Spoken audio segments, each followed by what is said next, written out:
मैंने अभी snappy girl सपना का वीडियो देखा जिसमें उन्होंने बताया है कि उनके ससुर ने उनके ऊपर केस किया है, उनके ऊपर बहुत सारी धाराएं लगाई हैं। जनरली मैं सपना के ऊपर वीडियोस बहुत ज़्यादा नहीं बनाई है आज तक। जब ये कंट्रोवर्सी बहुत ज़्यादा पीक पे गई थी बीच में, जब राजवीर जी के केस को दोबारा रीओपन करने की बातें चल रही थी, तब मैंने उनके ऊपर 8-10 वीडियोस ज़रूर बनाए थे। फिर ये अपने रास्ते निकल गई, एकदम सही सही सही वीडियोस इनके आने लगे। इन्होंने एक दो बार बीच में कोशिश भी करी थी अपनी साइड से, वो चीज़ें बिगड़ गई, मैंने तब भी वीडियोस बनाई थी, लेकिन फिर मैंने वीडियोस बनानी बंद कर दी। लेकिन आज मैंने वीडियो देखा कि उनके ससुर ने उनके ऊपर केस किया है, तो मेरे ना बहुत सारे सवाल मन में आए, ससुर जी की भी साइड से और सपना की भी साइड से। मैं दोनों तरफ के सवाल पूछना चाहती हूँ, या ये कह लो मैं अपने मन की बातें यहाँ पे रखना चाहती हूँ, जितना मैंने इनको फॉलो किया है या जितना मैंने इनको समझा है। मेरी समझ में एक चीज़ नहीं आई। सपना ने पहली बार जब घर से निकली तो बहुत सारे ससुर के ऊपर इल्ज़ाम लगाए थे, बहुत बुरे बुरे इल्ज़ाम भी लगाए थे। बहुत सारे ऐसे चीज़ें भी आ गई थी सोशल मीडिया पे जो शायद नहीं आनी चाहिए थी। उनके हस्बैंड का भी जो पहले वाले हस्बैंड थे, उनका भी एक कॉल रिकॉर्डिंग ऐसा आ गया था जो नहीं आना चाहिए था, जिसमें वो मार पिटाई कर रहे थे, जिसके लिए बाद में सपना ने सॉरी भी बोली थी। ठीक है, जब वो घर से निकली थी सपना, उसके साथ इतना कुछ हुआ था, सपना को वहीं केस कर देना चाहिए था, लेकिन उसने नहीं किया। वो सारा सामान लेके और अपना उसने घर बसा लिया, अपना नया आशियाना बसा लिया। बच्चे छोटे थे, एक तो ब्रेस्ट फीडिंग बेटी है उसकी, अभी भी है। दूसरा, जब उसने सारी चीज़ें भुलाने के बाद, बहुत सारी चीज़ें हुई सोशल मीडिया पे, आंटी अंकल भी बहुत परेशान हुए। एक कोशिश करी अपनी साइड से, अपना घर लेने के बाद, अपनी चीज़ें सही करने के बाद, कि चलो मैं बच्चों को माँ बाप से मिलवा देती हूँ, इसमें हमारी लड़ाई में बच्चे नहीं पिसने चाहिए। जब वो अपने बच्चे को लेके गई ना, पूरे सोशल मीडिया पे खुशी हुई। दादा दादी साइड के लोग भी खुश हुए कि चलो दादा दादी को पोतियों का मुंह देखने को मिल रहा है, या इनके फैंस भी खुश हुए स्नैपी गर्ल के कि चलो इसने एक अच्छा काम किया है, जो उनके दादा दादी का भी अधिकार है अपने बच्चों से मिलके। और वहाँ पे दादा दादी ने भी बहुत अच्छे से, मतलब इनको घर में मतलब चीज़ें की और बात की, सब कुछ किया। लेकिन जैसे ही ये घर से बाहर निकली, ससुर जी का एक वीडियो आया कि जिसको वो जो बेटी है वहाँ पे जो रहती है वो पसंद नहीं है, वो उसके लिए हमारे घर में दरवाजे बंद हैं। मतलब मुझे तब ये समझ में नहीं आया था कि आप ये चीज़ पहले ही बोल देते, क्योंकि उसने एक दिन पहले ही वीडियो डाल दी थी कि हम आने वाले हैं। तो आप पहले ही बोल देते कि अगर आपको छोटी बच्ची पसंद हो तो हमारे घर में कदम रखना, उससे भी रिश्ता रखो तो हमारे घर में कदम रखना। अगर आप उससे रिश्ता नहीं रखना चाहती हो, आपके मन में अभी भी उसके लिए जहर भरा हुआ है, तो आपके दरवाजे हमारे लिए बंद हैं। लेकिन ये वीडियो कब आया? जब वो वहाँ से निकली। लेकिन उसके बाद भी इन्होंने ज़्यादा रिएक्ट नहीं किया। फिर मुझे सबसे बड़ी जो गलती लगी, अभी मैं इसको गलती ही कहूँगी, जब एक बार तुमने वो घर छोड़ा, दूसरी बार तुम्हारे लिए उस घर के रास्ते बंद हुए या दरवाजे बंद हुए। अभी ये कान्हा जी को अपने घर में लेके आई हैं, उनका बहुत अच्छा फंक्शन किया, उनका मतलब सब कुछ कार्यक्रम किया अच्छा खासा। इन्होंने वहाँ पे इनविटेशन भेजा कि सब कुछ भुला के आ जाओ। तो आपको ये उम्मीद आई कहाँ से? आपको ये उम्मीद मतलब कहाँ से आई कि वो लोग आपके यहाँ आएंगे? इन्होंने अब 2-3 दिन तक ये कार्यक्रम किया अपना, और तुरंत ये चीज़ आ गई कि केस हो गया है इनके ऊपर। तो क्या केस पहले ही हो चुका था? इनको पहले ही पता चल गया था? सिर्फ जो लोग इनके कमेंट सेक्शन में आज लिख रहे थे कि इसीलिए ये सॉरी बोल रही थी और चीज़ें ख़त्म करने की बात कह रही थी, क्योंकि ये केस से डर गई थी। दूसरी साइड अब चलते हैं मम्मी पापा की साइड। जिन माँ बाप के एक नहीं 2 बच्चे हों और दोनों की दोनों भरी जवानी में चले जाए माँ बाप को अकेला छोड़ के, उनके जीवन का अंधेरा ना कोई नहीं समझ सकता, कोई भी नहीं समझ सकता। दिन कैसे वो खाना निगलते होंगे, कैसे वो सोते होंगे, कैसे वो उस घर में उनको वो घर भी काटने को दौड़ता होगा। लेकिन इनके बीच में बार बार प्रॉपर्टी आती है।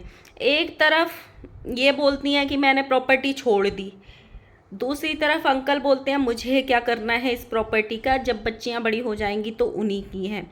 लेकिन झगड़ा कहीं ना कहीं ऐसे लगता है कि जैसे प्रॉपर्टी ही जड़ बना हुआ है। तो जिनके इतने जवान बेटे चले गए हों, जिनका बुढ़ापा खराब हो गया हो, ऐसा बोलते हैं कि अगर मेरी दादी ऐसे बोलती हैं, क्योंकि मेरे मम्मी पापा दोनों उनके सामने ही चले गए, तो मेरी दादी ऐसे बोलती हैं कि जीते जी मेरे जीवन को नरक बना गए तेरे माँ बाप, मेरी ज़िंदगी के राह में कांटे बो गए। मतलब जिन माँ बाप के सामने उनके बच्चे चले जाएं, उनको क्या ही लगेगा मतलब अपना जीवन। तो उन्होंने अब केस किया है। और जब पूरी दुनिया ये जानना चाहती थी कि उनके छोटे बेटे की, चलो बड़े बेटे की डेथ तो एक वो थी कि कोविड में हुई थी, लेकिन छोटे बेटे की डेथ जो हुई थी वो एक्सीडेंटल थी। तो सब पूरी दुनिया जानना चाहती थी कि उनकी डेथ आखिर हुई कैसे। और सब ने ये बोला था कि नेचुरल जो एक्सीडेंट होता है वैसे नहीं था, साजिश करके किया हुआ एक्सीडेंट था। इनके पास पार्ट्स भी हैं, गाड़ी का नंबर भी है, इन्होंने ड्राइवर को बचाया, भला भला बहुत तरीके की बातें हुई थी। तो जो माँ बाप आज इनके ऊपर केस कर रहे हैं, जबकि अभी सोशल मीडिया पे ऐसा कुछ चल नहीं रहा है कि अब बदनाम कर रही हों या अब वीडियोस बना रही हों कंटिन्यूअसली, या रुकने में नहीं आ रही हों तो शांत करने के लिए उन्होंने केस किया हो कि भाई ये तो हमें चैन से जीने ही नहीं दे रही है अभी, अब हम इसको नहीं छोड़ सकते हैं। जब पीक टाइम था एकदम, जब इल्ज़ाम लगाए थे अंकल के ऊपर कि बुरी नज़र से देखते हैं या जो भी हैं, तब अंकल को केस करना चाहिए था, तब जायज़ था केस करना। लेकिन उन्होंने अब किया है। और जब बेटे के लिए इंसाफ उनको मांगना चाहिए था, उनको हक था कि उनको पता करने का ये अधिकार था कि उनके बेटे के साथ आखिर हुआ क्या था, क्यों, किसने किया था, किसने किया था, कि चाहे किसी ने भी किया। बहुत सारे लोग बोलते हैं कि उन्होंने ही कर दिया, बहुत सारे लोग बोलते हैं इसने कर दिया। जिसने भी किया एटलीस्ट सच तो सामने आता, किसी को न्याय तो मिलता। जो ऊपर चला गया वो तो ये बोलता कि मेरे माँ बाप ने मुझे न्याय दिलाया, मेरे कातिलों को ढूंढा, चाहे वो कातिल घर के थे, परिवार के थे या बाहर के थे। जो बच्चियाँ दूध मुही थीं, छोटी छोटी सी थी, उनके सर पे से बाप का साया हट गया, उनको तो न्याय मिलता। वो बड़ी होके कभी तो बताती कि इसने ये हमारे बाप का कातिल था, इसने हमारे ऊपर से बाप का साया छीन लिया। तब ये बोला गया कि वो बूढ़े हैं, वो इस उसमें नहीं है, मानसिकता में नहीं है कि वो केस करें। जब उस टाइम अपने बेटे को न्याय दिलाने के लिए के उसमें नहीं थे, तो आज बहू पे केस करने के लिए उनके अंदर वो ताकत कहाँ से आ गई। और ये ताकत तब क्यों नहीं आई जब बहू गंदे गंदे इल्ज़ाम लगा रही थी, तब तो सही समय था उनके पास करने का।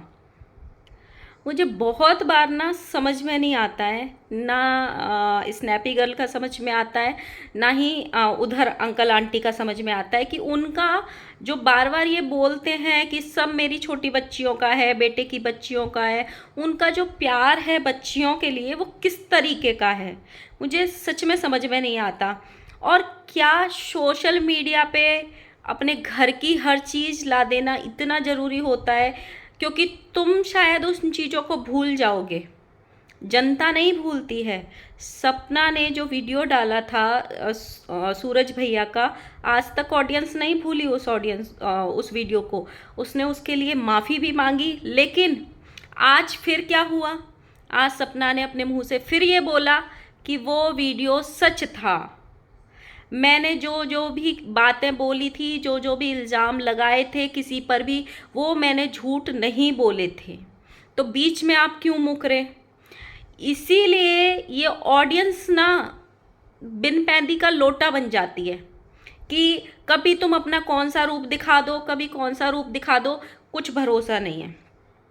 एक दिन तुम बोल रहे हो कि हो गया, दूसरे दिन आके बोलोगे हमारा समझौता हो गया, तीसरे दिन बोलोगे हम पे केस कर दिया, चौथे दिन फिर समझौता हो जाएगा।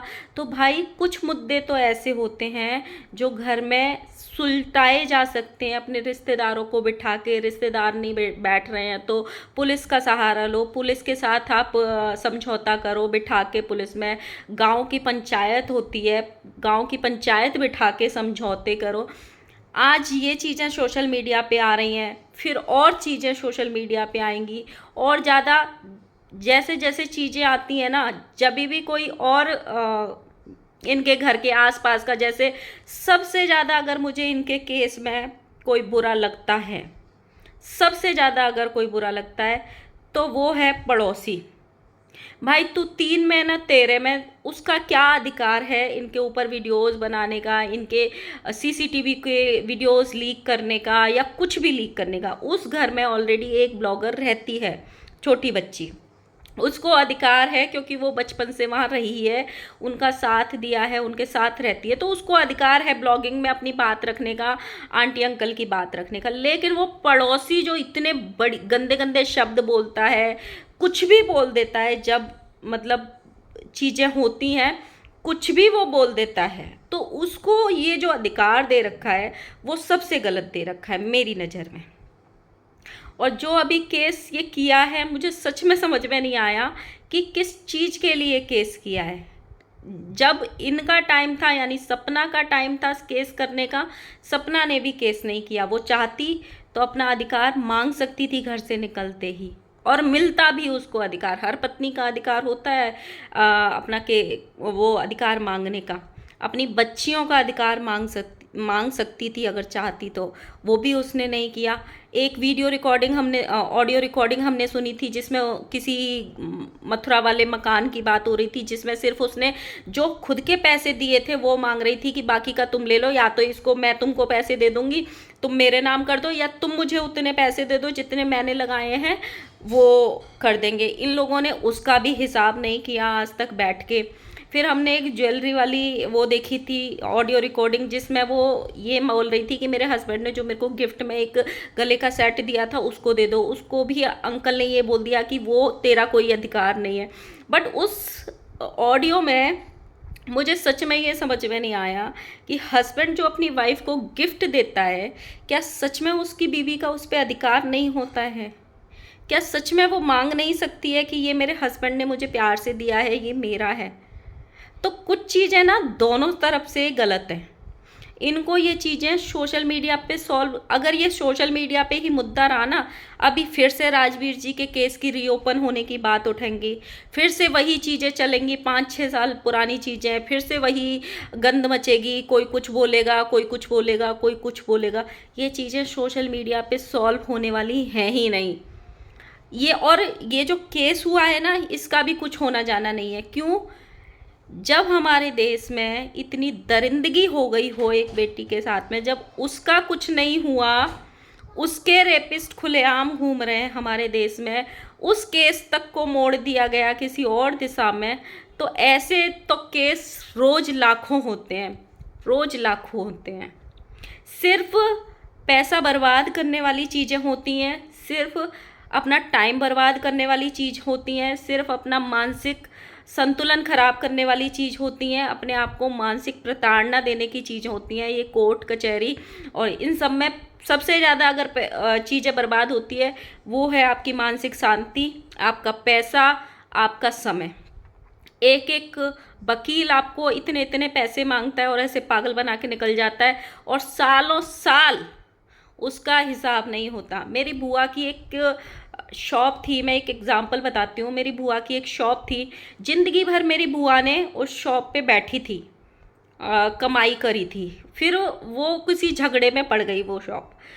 12 साल मेरी बुआ ने केस लड़ा, हर तारीख अटेंड करी, और जिससे वो लड़ रही थी केस, वो कभी तारीख अटेंड नहीं किया। हर बार उसके कुछ पैसे जमा करने होते थे, वो पैसे जमा करते थे, वकील की फीस देती थी। जिस दिन तारीख होती थी उस दिन सुबह निकलती थी 7 बजे और रात को 8-8, 9-9 बजे घर पहुंचती थी। तारीख में पता नहीं जज के सामने कब नंबर आएगा, कब वकील आएगा। वकील बोलता था 11 बजे आएंगे, पहुंच रहा है 3 बजे। इस तरीके की चीज़ें हुई। और जब 12 साल बाद उसका फैसला क्या हुआ, दोनों पक्ष आमने सामने बैठे, ना वो चीज़ें इधर की रही ना वो चीज़ें उधर की हुई। पैसा ले लेके ही उस दुकान का बंटवारा हुआ कि भाई इतने पैसे तुम ले लो, हमें दुकान दे दो, या हम तुमको दुकान दे देंगे, तुम हमको पैसे दे दो। ये सॉल्यूशन निकला। अब तुमको इससे क्या सीख मिलती है? अगर ये ही कोई वो लोग समझदार लोग चार बिठा के और 12 साल पहले ये फैसला हो गया होता तो कितने पैसे, मतलब आप सोचो एक हियरिंग के अगर 2,000 रुपये भी खर्च हुए होंगे तो सोचो 12 साल में कितने पैसे खर्च हुए होंगे। पर 2,000 कुछ नहीं होते हैं, 2,000 में छौंक भी नहीं लगता। जब कोर्ट कचहरी चलता है तो वकील की फीस ही सोचो कितनी होती है। ये होता है, और ये हमारे देश की कड़वी सच्चाई है, कड़वी कानून व्यवस्था की सच्चाई है। यहाँ जो देश के मुद्दे हैं, जो देश में इतने बड़े बड़े क्राइम हो जाते हैं, उनका कुछ नहीं होता, तो ऐसे छोटे मोटे तो कितने केस होते हैं। तो आप लोग ज़रूर बताना। मिलते हैं नेक्स्ट वीडियो के साथ में। वीडियो अच्छी लगी तो प्लीज़ लाइक करना, कमेंट करना, एंड चैनल को सब्सक्राइब कर लेना गाइस।